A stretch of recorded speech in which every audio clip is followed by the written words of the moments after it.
প্রিয় শিক্ষার্থী, আসসালামু আলাইকুম। তো প্রিয় শিক্ষার্থী, তোমরা জানো যে আজকে শিক্ষা খাতের উপরে গুরুত্বপূর্ণ বেশ কিছু নিউজ পাবলিশড হয়েছে।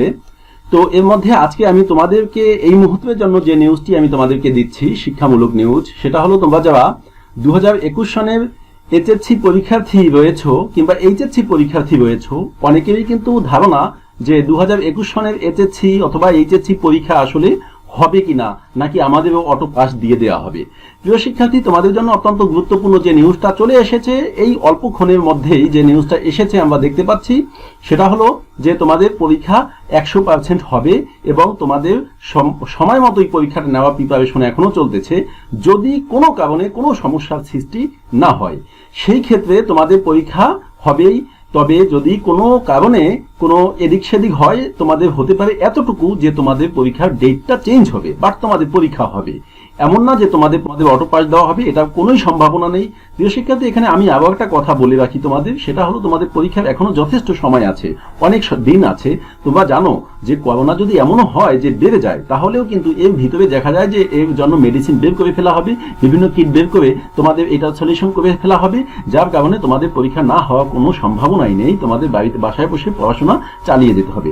প্রিয় শিক্ষার্থী, তোমাদের আরও একটু কথা আমি বলে দিই, সেটা হলো যে এবছর যারা এইচএসসি পরীক্ষার্থী ছিলে এবং তোমরা জানো যে অটো পাস দিয়ে দেওয়া হয়েছে, তাদের যে ফর্ম ফিল আপের জন্য যে টাকাটা নিয়েছে, এক্সট্রা টাকাটা নিয়ে গেছে, আজ যে ডিসিশন হয়েছে সেই ডিসিশন অনুযায়ী কিন্তু এই টাকার কিছু অংশ ফেরত দেওয়া হচ্ছে।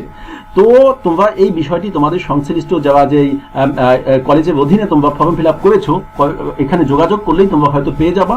আর তোমাদের এইচএসসির ব্যাপারে আমি যে কথাগুলো বললাম, আমি তোমাদের এই মনিটর থেকে আমাদের এই নিউজটা তোমাদেরকে আমি একটু দেখাচ্ছি। তোমরা দেখতে পাচ্ছ যে এখানে এই যে চলে আসলাম আমরা মনিটরে, এখানে বলা আছে যে 2021 সনের এইচএসসি ও এইচএসসি পরীক্ষা হবে। শিক্ষামন্ত্রী নিজে বলেছেন এই কথা, এবং এখানে যে প্রতিবেদনটা আছে তোমরা একটু পড়ে নেবা। তবে আমি উল্লেখযোগ্য যে মানে স্থানটা আমি তোমাদেরকে একটু হাইলাইট করে দেখাচ্ছি, সেটা হলো এখানে বলা হয়েছে, তোমরা দেখতে পাচ্ছ যে তবে সব শিক্ষার্থীকে আমি বলবো, অর্থাৎ শিক্ষামন্ত্রী যে কথা বলছেন যে যাদের সামনের বছর এইচএসসি ও এইচএসসি আছে, তারা অবশ্যই নিজেদের সবার কাছে বই আছে, অর্থাৎ তোমাদের কাছে বই আছে, যতদূর সম্ভব অনলাইন অ্যাক্সেস করবেন। অর্থাৎ অনলাইনে যে পরীক্ষা এগুলো হচ্ছে, ক্লাসগুলো হচ্ছে, এটা এখানে অ্যাক্সেস করতে বলা হয়েছে, অর্থাৎ ক্লাসগুলো যাতে তোমরা রেগুলার করো।